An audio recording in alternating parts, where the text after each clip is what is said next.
नमस्कार दोस्तों, स्वागत है आप सभी का आपके अपने YouTube channel Parul short hand पर। प्यारे दोस्तों, आज की इस वीडियो में मैं आपको रामधारी गुप्ता खंड 1 से ली गई प्रतिलेखन संख्या को बोलूँगी, जो 70 वर्ड पर मिनट की स्पीड पर रहेगी। प्यारे दोस्तों, जो बच्चे एसएससी स्टेनोग्राफर की तैयारी कर रहे हैं उनके लिए, और जिनकी स्पीड 70-80 है उनके लिए ये डिक्टेशन मस्ट है। ये तो चलते हैं प्यारे दोस्तों, सीरीज को स्टार्ट करते हैं। डिक्टेशन स्टार्ट होगी 5 सेकंड बाद। सभापति महोदय, मैं रक्षा मंत्रालय की मांगों का समर्थन करने के लिए खड़ा हुआ हूँ। वर्तमान घटनाओं से पता चलता है कि संसार का हर देश अपनी सुरक्षा के बारे में चिंतित है और उसके लिए हर प्रयत्न कर रहा है।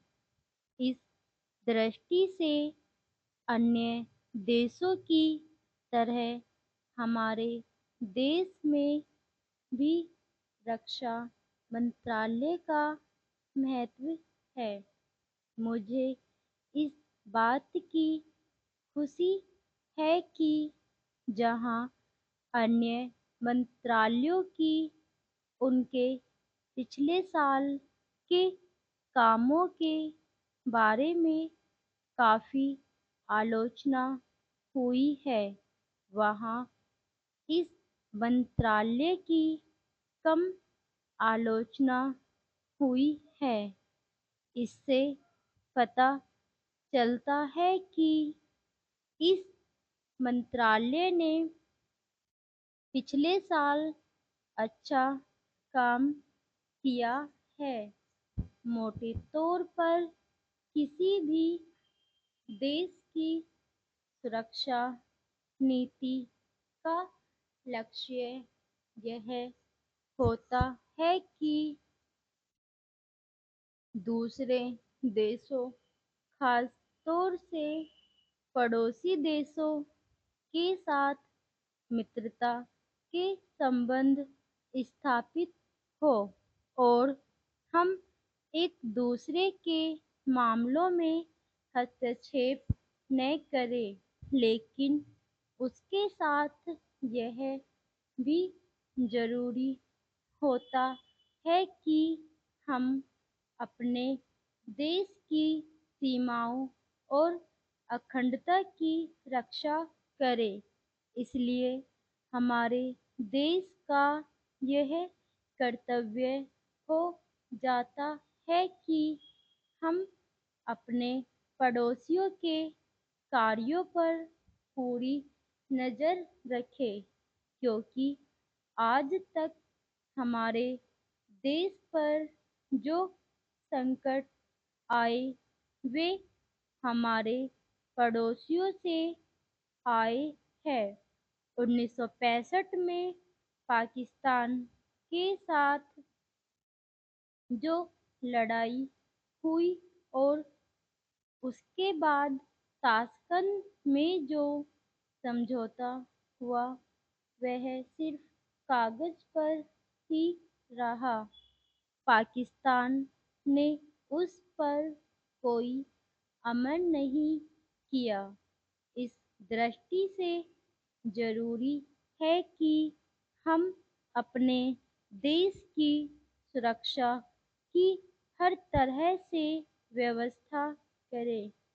हमारा उद्देश्य दूसरों पर आक्रमण करना नहीं है, लेकिन यदि हम पर कोई आक्रमण करे तो हम में इतनी शक्ति अवश्य होनी चाहिए कि हम उसका डटकर सामना कर सके। आप जानते हैं कि पिछले दिनों पाकिस्तान को अमेरिका और चीन से काफ़ी मदद मिली है।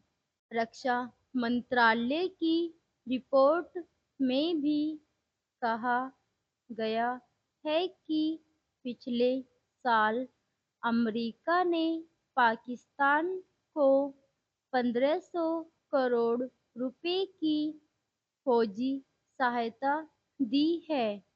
आज जहां हम फौजी सामान के लिए अपने कारखानों की मदद से अपनी शक्ति बढ़ाने का प्रयत्न कर रहे हैं, वहाँ पाकिस्तान संसार के देशों से फौजी सामान खरीद रहा है।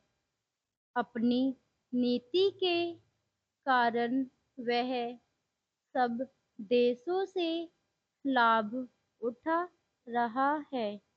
मेरा सुझाव है कि हमको भी अपनी शक्ति बढ़ाने के लिए संसार के अन्य देशों से अधिक फौजी सामान खरीदना चाहिए।